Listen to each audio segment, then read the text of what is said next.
kita nikahi, lihat dulu. Lihat dulu. Sebagian ikhwan nggak mau lihat. Ana udah percaya aja sama ustadz deh, subhanallah. Emangnya mata kita sama apa? Dan ustadznya belum tentu juga lihat, kan begitu. Jadi hadirin yang dirahmati oleh Allah Subhanahu wa ta'ala, lihat.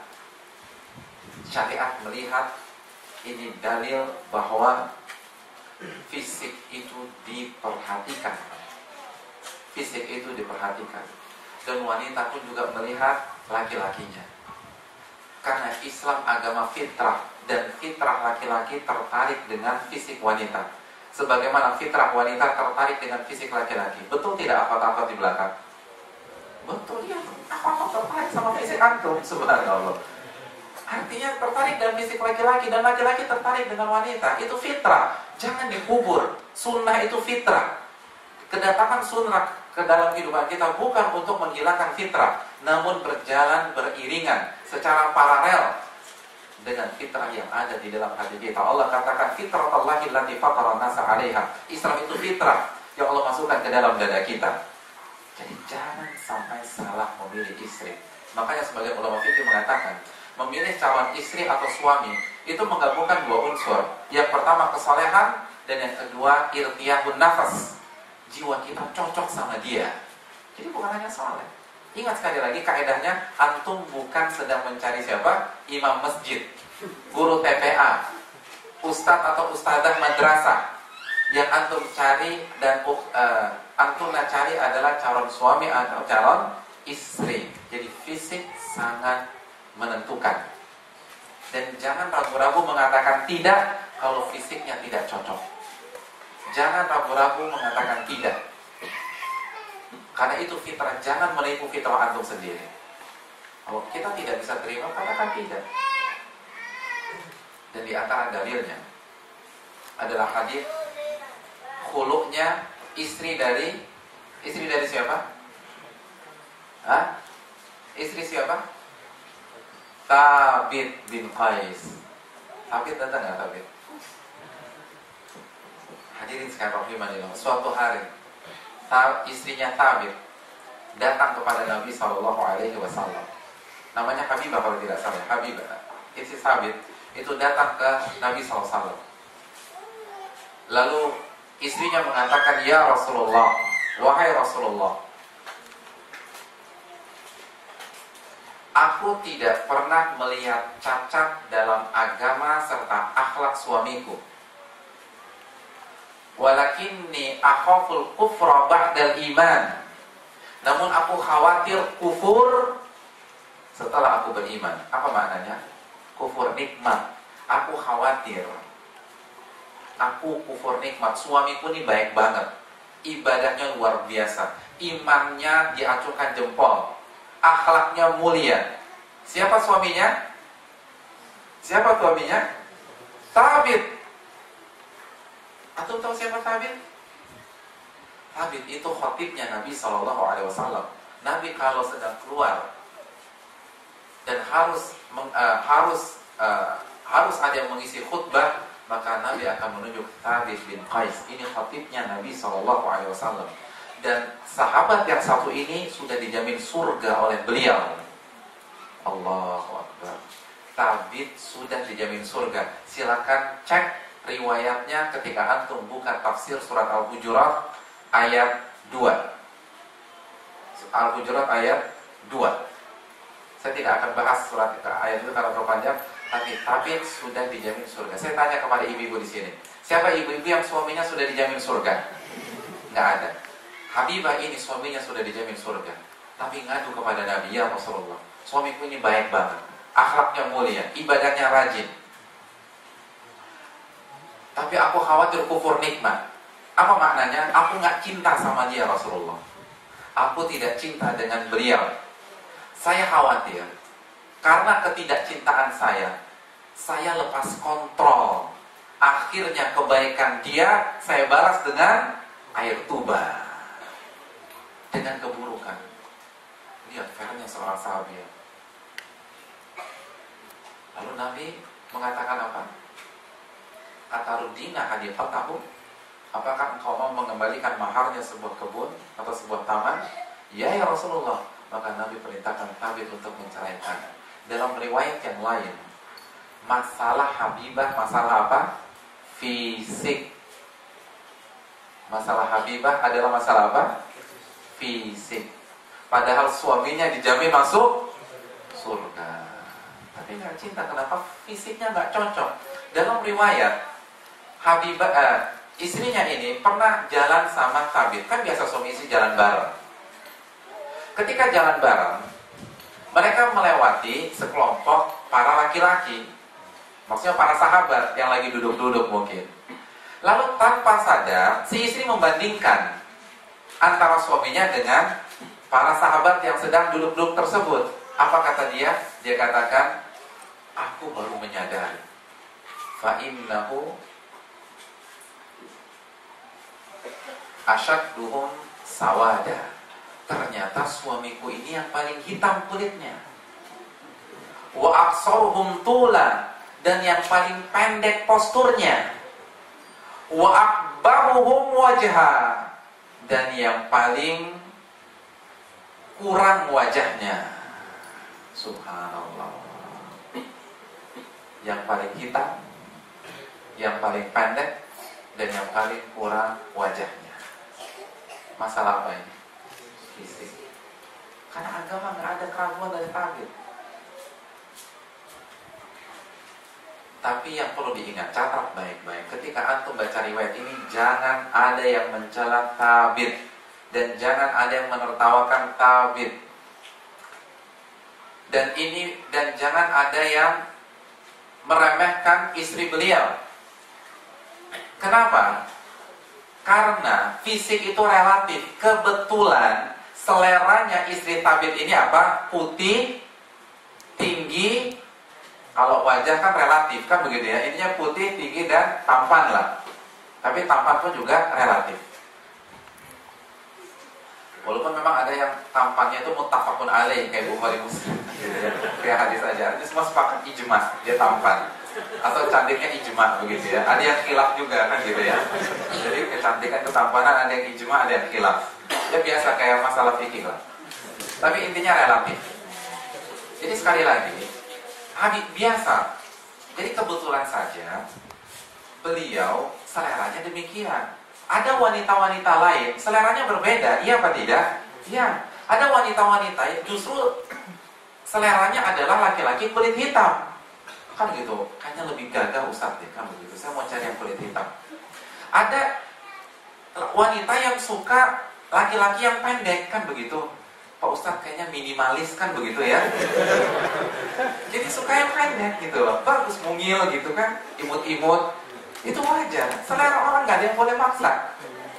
Jadi sekali lagi, ada yang suka tinggi, ada yang suka yang sebaliknya.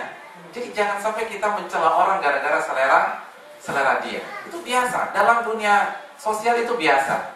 Antum punya selera, orang lain punya selera.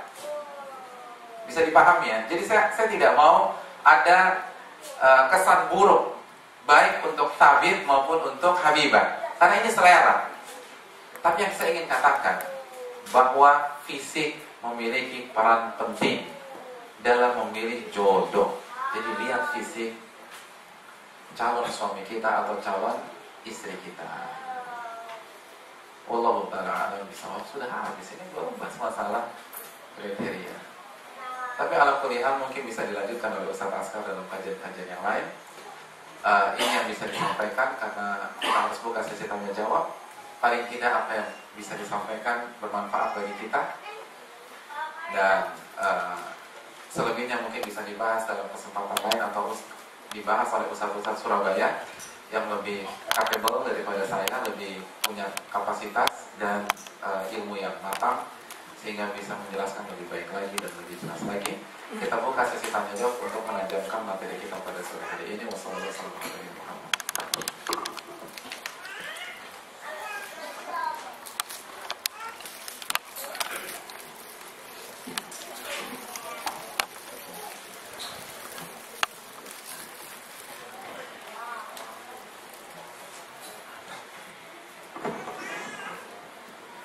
Ustaz, apa hukumnya kalau dia berencana KB dari segi Islam? Ya, terima kasih dan jazakallahu khairan. Yang pertama, jika ada alasan medis atau alasan yang benar-benar dipandang syar'i, maka tidak ada masalah sama sekali. Misalnya jika istrinya melahirkan lagi akan ada masalah secara kesehatan atau yang lain, maka itu diperbolehkan. Namun kalau alasannya karena faktor ekonomi, faktor masa depan, kekhawatiran, paranoid dan lain sebagainya, maka tidak diperbolehkan dengan beberapa faktor. Yang pertama, kita tidak boleh membatasi anak karena faktor ekonomi. Allah yang mengatakan dalam surat Al-Isra, nahnu narzuq, Allah sebutkan dalam dua ayat ya tentang masalah ini. Di antaranya adalah nahnu narzuqukum wa iyyakum. Kami yang berikan rezeki kepada kalian dan mereka. Karena sebelumnya adalah Allah katakan wala taqtulu auladakum khasyata imlaq, dan janganlah kalian membunuh anak-anak kalian karena takut miskin. Kami yang memberikan rezeki kepada kalian dan mereka. Jadi tidak boleh membunuh keturunan, membunuh anak, atau yang bisa kita kiaskan, membatasi, walaupun hukumnya berbeda, tapi dari sisi kekhawatiran sama, dari segi tendensi sama. Karena Allah yang mengatakan kami yang memberikan rezeki kepada kalian dan mereka. Itu faktor yang pertama. Faktor yang kedua, sebuah hadis yang disahihkan oleh Imam Albani dalam silsilah hadis as-sahihah tentang wanita penghuni surga. Wanita calon penghuni surga. Apa kriterianya? Al-wadud, al-waludul wadud. Wanita calon penghuni surga adalah wanita al-walud. Al-walud apa? Wanita yang banyak anak, bukan yang subur. Kalau yang subur bagaimana dengan Aisyah? Aisyah nanti nggak masuk surga dong. Al-walud di sini maksudnya adalah wanita yang memaksimalkan kesuburannya. Dia diberikan oleh Allah kesuburan, lalu dia maksimalkan. Adapun yang diberikan impotensi oleh Allah, maka bersabarlah terhadap takdir Allah Subhanahu wa ta'ala. Tapi dia diberikan kesuburan, tapi dia tidak manfaatkan, dikhawatirkan dia bukan termasuk wanita penghuni surga. Karena wanita penghuni surga, kata Nabi, al-walud, wanita yang memaksimalkan kesuburannya. Ini yang perlu kita perhatikan. Dan jangan sampai kita kalah dengan Abu Lahab, Abu Jahal. Apa kata Allah tentang orang-orang kafir Quraisy dalam surat Yunus? Allah katakan, "Qul man yarzuqukum minas sama'i wal ard, amman yamliku sam'a wal absar, wa man yukhrijul maita minal hayy, wa man yukhrijul hayya min wa man yukhrijul maita minal hayy, wa man yukhrijul hayya minal maiti wa yukhrijul maita minal hayy, wa man yudabbirul amra fasayaquluna Allah faqul afala tattaqun." Allah berkata kepada Muhammad, Nabi kita sallallahu alaihi wasallam, katakanlah kepada mereka orang-orang kafir, siapa yang memberikan rezeki kepada mereka dari langit dan dari bumi, dan siapa yang memiliki panca indera mereka, pendengaran dan penglihatan mereka, dan siapa yang menghidupkan yang mati dan mematikan yang hidup, dan siapa yang mengatur urusan di alam semesta ini. Apa kata orang-orang kafir? Fasayaquluna Allah. Mereka katakan yang melakukan hal itu semua siapa? Allah. Jadi orang kafir aja yakin yang memberikan rezeki itu Allah. Tidak ada keraguan. Yang memberikan rezeki kepada kita Allah. Itu keyakinan Abu Lahab, Abu Jahal, dan para pembesar-pembesar Quraisy. Kalau kita tidak yakin, dan salah satu bentuk ketidakyakinan kita tidak berani banyak anak, maka bagaimana kita mengaku muslim dan mukmin sedangkan keyakinan itu di bawah keyakinan Abu Lahab dan Abu Jahal. Oleh karena itu, camkan baik-baik Allah yang memberikan rezeki kepada kita. Allah Ta'ala bisa. Dan betapa banyak orang-orang besar tumbuh dari keluarga-keluarga miskin. Jadi sekali lagi, mungkin kita meninggal dunia, tapi jangan khawatir. Nabi saja dari anak yatim. Nabi saja dari anak yatim. Jadi jangan takut tidak bisa menyekolahkan anak. Wa man yattaqillaha yaj'al lahu makhraja wa yarzuqhu min haitsu la yahtasib. Barang siapa bertakwa kepada Allah, Allah akan berikan jalan keluar dari segala problematikanya, dan Allah akan berikan rezeki dari arah yang tidak diduga-duga. Wallahu a'lam bishawab. Apa batasan bersikap mubadzir dalam suatu acara pernikahan? Niat kami ingin menjamu tamu yang hadir dengan baik. Ya, terima kasih dan jazakallahu khair. Mubadzir itu lebih dari kebutuhan. Jadi melampaui batas. Dan melampaui batas itu dikembalikan kepada uruf dan kondisi acara itu sendiri. Acara itu sendiri. Jadi sesuai yang layak lah. Jadi kalau misalnya undangannya 500 orang, ya sudah makanan 700. Jangan makanan 1.500, saya kebuang saya. Atau bubuknya terlalu banyak, jangan apa. Jadi sekali lagi sesuai dengan porsinya. Wallahu ta'ala a'lam bishawab. Dan memberikan jamuan kepada tamu itu adalah sunnah Nabi SAW dan sunnahnya Nabi Ibrahim alaihissalam. Apa kata Allah Subhanahu Wa Taala tentang Nabi Ibrahim alaihissalam dalam surat Adz-Dzariyat? Allah katakan, hal ataka hadithu dhaifi Ibrahim al-mukramin. Sudahkah sampai kepada dirimu berita tentang tamu-tamu Nabi Ibrahim yang dimuliakan oleh Nabi Ibrahim? Iddakhalu alaihi faqalu salaman qala salamun qaumun munkarun.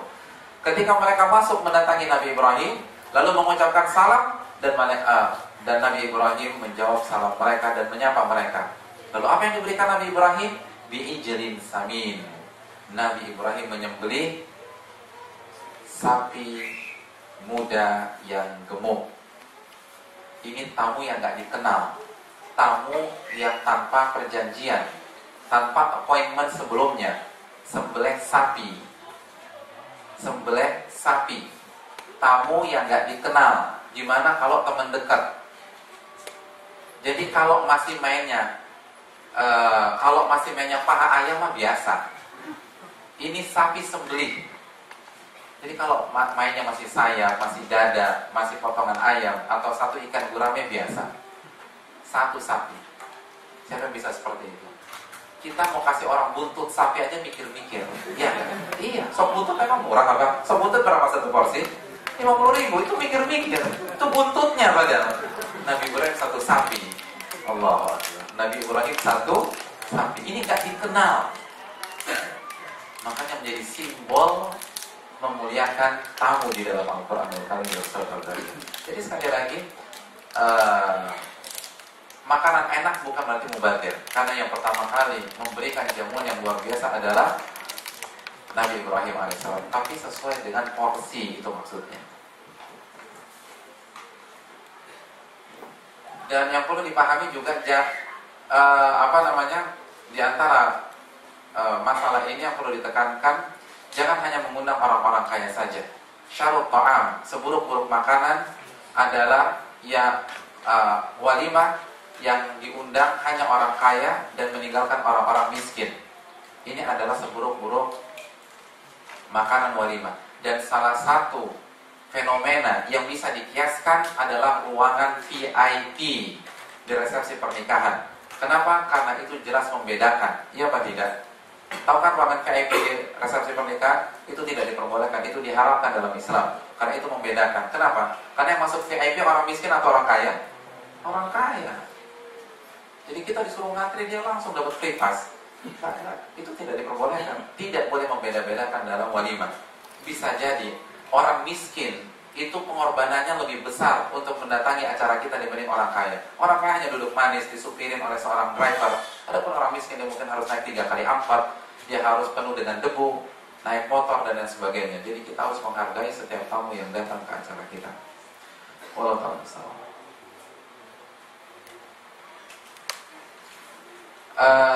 Ustadz mau bertanya tapi di luar tema.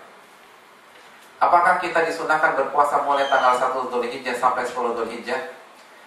Iya, terima kasih dan jazakallahu khair. Ini di luar tema tapi penting, dan saya berharap saya juga dapat pahala jika diamalkan. Nabi SAW atau puasa dalam 10 hari di bulan Dzulhijjah kita bisa klasifikasikan biar mudah. Yang pertama puasa Arafah atau puasa tanggal 9 Dzulhijjah. Kita tahu hadisnya, Shaumu yaumi Arafah yukaffiru sanatal madiyah wal baqiyah. Puasa pada tanggal 9 Dzulhijjah atau hari Arafah itu menghapuskan dosa-dosa setahun yang lalu dan setahun yang kemudian. Kan begitu ya. Jadi menghapuskan dosa dari tanggal 9 tahun lalu sampai tanggal 9 tahun depan. 2 tahun kata Nabi SAW. Jadi jangan lupakan tanggal 9. Catat baik-baik di kalender kita. Tanggal 9 puasa. Dan 9 Dzulhijjah, jangan 9 Oktober. 9 Dzulhijjah. Itu yang pertama. Yang kedua puasa Senin Kamis, jelas. Isi 10 hari pertama dengan puasa Senin Kamis. Yang ketiga puasa Nabi Daud kalau bisa. Yang keempat, ini yang jadi pro dan kontra. Bolehkah puasa setiap hari dari tanggal 1 sampai tanggal 9? Kenapa tanggal 10 nggak termasuk? Karena tanggal 10 adalah Idul Adha dan kita tidak boleh berpuasa pada hari raya. Atau puasa seperti ini dilarang. Terjadi khilaf para ulama. Ini yang menjadi pro dan kontra. Kenapa? Karena ada 2 hadis yang seolah-olah kontradiksi. Hadis yang pertama hadis Aisyah, riwayat Muslim. Aisyah pernah memberikan testimoni, persaksian. Lam yasumul ashra. Nabi, aku tidak melihat Nabi berpuasa di 9 hari pertama di bulan Dzulhijjah. Jadi Aisyah mengatakan Nabi tidak berpuasa di 9 hari pertama di bulan Dzulhijjah. Saya ingin bertanya, Aisyah fiqh apa tidak? Fiqh, terpercaya, sangat cerdas, sangat akurat dalam meriwayatkan hadis, dan beliau adalah istri Nabi SAW. Namun yang jadi masalah, ada riwayat lain, riwayat Imam Abu Daud, bahwa istri-istri Nabi yang lain seperti Ummu Salamah menyaksikan Nabi berpuasa di 9 hari pertama di bulan Dzulhijjah. Jadi yang satu mengatakan Nabi tidak puasa, yang kedua mengatakan Nabi berpuasa. Mana yang kita pilih? Mana yang kita pilih? Tidak puasa atau yang puasa? Hah? Hadirin sekalian, camkan baik-baik. Kalau kondisinya seperti ini, kedua-duanya valid, dan kedua-duanya orang-orang terpercaya, yang satu menetapkan dan yang kedua meniadakan, maka camkanlah tidak ada yang berdusta di antara mereka, karena mereka hanya menyampaikan apa yang mereka ketahui, titik. Tidak lebih, tidak kurang. Mereka hanya menyampaikan apa yang mereka tahu. Kalau demikian, yang kita ambil yang mana? Yang mengetahui atau yang menetapkan? Yang menetapkan. Seperti misalnya saya bertanya kepada 2 orang jamaah sekarang, apakah Ustadz Askar hadir pada sore hari ini? Jamaah yang pertama mengatakan, saya tidak melihat Ustadz Askar, karena jamaah tersebut duduknya di luar. Kan begitu. Jamaah yang kedua mengatakan, saya melihat Ustadz Askar hadir. Dua-duanya thiqah, dua-duanya bukan tukang bohong, dua-duanya akurat kalau menyampaikan. Tapi yang satu menetapkan kehadiran Ustadz Askar, yang kedua meniadakan. Yang kita ambil yang mana? Yang melihat. Kenapa? Ada tambahan ilmu, ziyadatul ilm dalam ilmu usul fikih atau ilmu mustalah hadis. Begitu juga dengan masalah ini. Aisyah jujur, istri Nabi juga jujur. Mereka hanya menyampaikan apa yang mereka lihat. Dan istri Nabi pernah melihat Nabi berpuasa selama 9 hari pertama di bulan Dzulhijjah. Paham? Paham apa tidak? Mungkin ada yang belum puas. Rasanya nggak mungkin deh Ustaz. Istri sekaligus Aisyah nggak tahu. Iya apa tidak? Ibu-ibu, saya ingin bertanya. Ini kan bukan dari semua kan yang ada di belakang saya. Ibu-ibu tahu tidak kapan suami puasa dan kapan suami sarapan atau tidak puasa? Tahu nggak Bu? Tahu. Maka kira-kira masuk akal tidak kalau Aisyah nggak tahu Nabi puasa? Sangat masuk akal. Karena jangan samakan kondisi keluarga Nabi dengan kondisi keluarga kita. Saya ingin bertanya kepada ibu-ibu. Ibu-ibu, suami ibu punya istri berapa? Bu, suami ibu punya istri berapa? 1, itu yang ibu tahu, kan begitu? Yang nggak tahu kita Allah Ta'ala alam. Kena, ibu kena memang. Jadi suami kita cuma punya satu istri, ya jelas aja istrinya tahu semuanya. Nabi istrinya berapa? 9. Dan yang menariknya dimensi waktu ini 10 hari pertama di bulan Dzulhijjah, kalau dipotong 1 dihilangkan di hari ke-10, tinggal berapa hari? 9. Cocok dengan jumlah istri Nabi SAW. Dan setiap satu istri 1 hari. Paham apa tidak?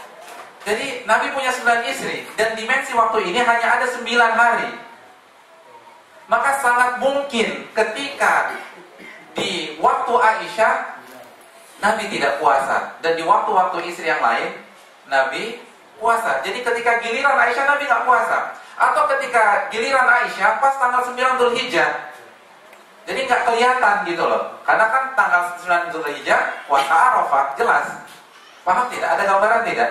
Iya, selesai. Nggak ada masalah. Jadi jangan samakan kondisi keluarga Nabi dengan kondisi keluarga kita. Nabi punya 9 istri. Selesai.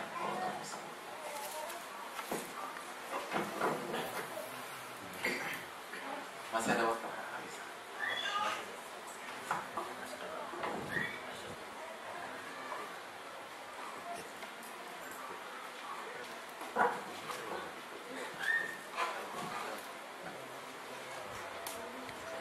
Ustaz, bagaimana dengan ta'addud?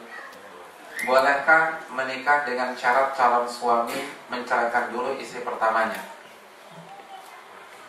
Ya, terima kasih dan jazakallahu khair atas pertanyaan. Jawabannya, ta'addud panjang, perlu kita perinci dan harus dibahas. Ini pertanyaan dari bapak-bapak atau ibu? Iya, ini harus dijelaskan secara komprehensif.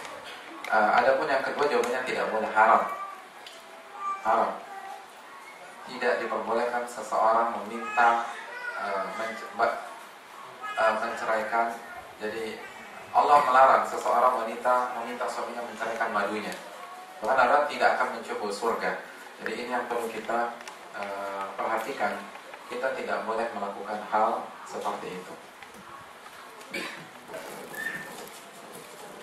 Kecuali kalau ada kasus-kasus lain yang memang pernikahannya harus berakhir, tapi si laki-laki nggak berani. Jadi memang pernikahan harus selesai, secara syariat harus berakhir. Misalnya istrinya selingkuh, istrinya zina, dan seterusnya. Wallahu a'lam bishawab.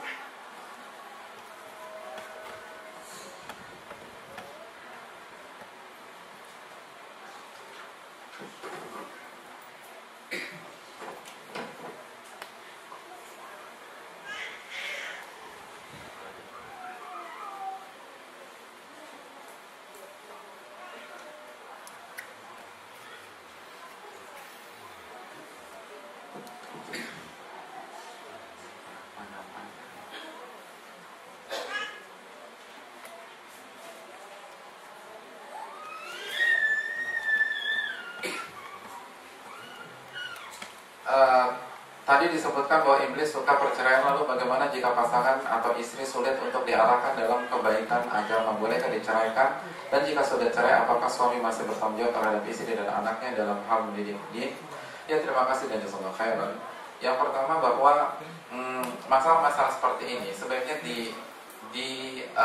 diskusikan secara personal dengan seorang ustadz yang punya kapasitas ilmu fikih nikah yang kuat dan bijaksana. Apalagi kalau dia pengalaman dalam membahas masalah-masalah rumah tangga. Dan ini adab para masyayikh kita, para ulama besar itu tidak mau menjawab pertanyaan-pertanyaan tentang rumah tangga di sesi tanya jawab jika sifatnya aplikatif. Tapi kalau nanya hukum, teori, dijawab. Tapi kalau sifatnya apakah saya ceraikan atau tidak, atau apakah saya boleh minta full atau tidak, maka ranahnya bukan sesi tanya jawab. Karena kaidah usul fikih mengatakan al-hukmu 'ala syai'in far'un an tasawwurihi. Menghukumi sesuatu itu setelah kita mengetahui substansi sesuatu tersebut secara komprehensif. Karena kalau sesi tanya jawab itu bisa jadi versi dia. Lalu ketika dikatakan kamu boleh bercerai, jawaban ustaz tersebut dijadikan alasan untuk menceraikan istrinya. Mah, aku udah nanya ustaz, katanya boleh cerai, maka kamu saya pulangkan ke rumah orang tua. Padahal dia nggak jelaskan apa pertanyaannya. Jadi pertanyaan dan kenyataan berbeda dengan realita. Dan saya menemukan beberapa kasus itu di Jakarta. Jadi untuk mengatakan boleh atau tidak itu butuh informasi dari kedua belah pihak. Kalaupun salah satu pihak tidak bisa diajak, paling tidak ada waktu khusus berbicara dengan ahli ilmu untuk menentukan duduk persoalannya. Dan bisa jadi banyak masalah-masalah seperti ini itu ustadz sendiri tidak bisa menentukan keputusannya. Dan kalau demikian kita angkat ke para masyayikh. Jadi kalau kebiasaan kita di Jakarta, kalau misalnya kita dapat kasus ini, maka kita akan telepon ustadz yang lain. Ini ada kasus ini, menurut antum gimana? Kalau misalnya tidak jawab, kita nanti kontak ke ustadz-ustadz yang misalnya ada di Madinah dan tolong ditanyakan kepada para masyayikh. Itu yang biasa kita lakukan di Jakarta. Karena masalah-masalah seperti itu pelik. Apalagi masalah perceraian, kita salah kasih fatwa, dia udah cerai, apa urusannya? Kan begitu, udah cerai baru kita dong, afwan anak salah kasih jawaban. Kasihan teman kan kalau udah cerai, udah ada tangisan, udah ada harta penuh udah dibagi kan begitu. Terus kita bilang kita salah kasih jawaban, Allahu Akbar. Jadi sekali lagi masalah-masalah seperti ini jangan ditanya via sesi tanya jawab dan harus ditanyakan langsung. Di sini ada Ustadz Askar, ada Ustadz Mubarak, ada Ustadz bin Thayyib, ada Ustadz yang lain. Semoga mereka bisa bantu pemecahannya. Dan ingat, perceraian itu adalah solusi terakhir. Carilah solusi lain sebelum perceraian. Dan kalau memang terjadi perceraian, maka nafkah istri bukan tanggung jawab suami. Tanggung jawab suami hanya nafkah anaknya saja. Wallahu ta'ala a'lam bishawab. Mungkin ini yang bisa disampaikan. Mohon maaf apabila ada kekurangan, dan pasti dan memang jelas materi kita sangat penuh dengan kekurangan dan materi belum selesai. Mungkin bisa disempurnakan oleh ustadz-ustadz yang lain. Semoga bermanfaat dan semoga memberikan bekal walaupun tidak banyak bagi kehidupan kita. Kita cukupkan sampai di sini. Subhanallah wa bihamdihi, asyhadu an la ilaha illa anta, astaghfiruka wa atubu ilaik. Assalamualaikum warahmatullahi wabarakatuh.